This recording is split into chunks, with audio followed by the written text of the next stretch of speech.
High everyone, welcome back to my channel glam with Rontika. তো আজকে যেহেতু 1 জানুয়ারিতে সবাইকে জানাই হ্যাপি নিউ ইয়ার। আর নিউ ইয়ার উপলক্ষে আমরা আজকে একটু ফিস্ট করছিলাম। সকাল সকালই আমাদের সমস্ত প্রিপারেশন স্টার্ট হয়ে গেছিলো, মানে সমস্ত সবজি কাটাকুটি সবকিছু। আর এদিকে রান্নাও স্টার্ট হয়ে গেছিলো। তো ফার্স্ট আমাদের টিফিনটা তৈরি করা হচ্ছিল। আর আজকে টিফিনে মেনু ছিল চাউমিন। আর তারপরে আমি একটু মিক্সিতে মশলাগুলো পেস্ট করে নিচ্ছিলাম। আর এদিকে রান্নাও শুরু হয়ে গেছিলো, আমাদের দাদা রান্না করছিল। যেহেতু এই ফিশটা আমাদের পাড়ার মধ্যে একটা ফ্রেন্ডের বাড়িতে হচ্ছিল, তো আমরা বাড়ি গিয়ে স্নান টান করে ফ্রেশ হয়ে আবার চলে এসেছিলাম।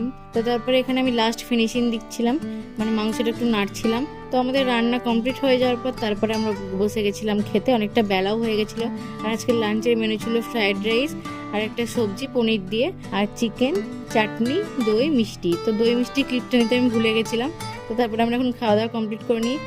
তো আজকের ভিডিও ছিল এই পর্যন্ত। ভিডিওটা ভালো লাগলে লাইক কমেন্ট করে দিও। ফিরে আসছি পরের ভিডিও নিয়ে, ততক্ষণের জন্য বাই।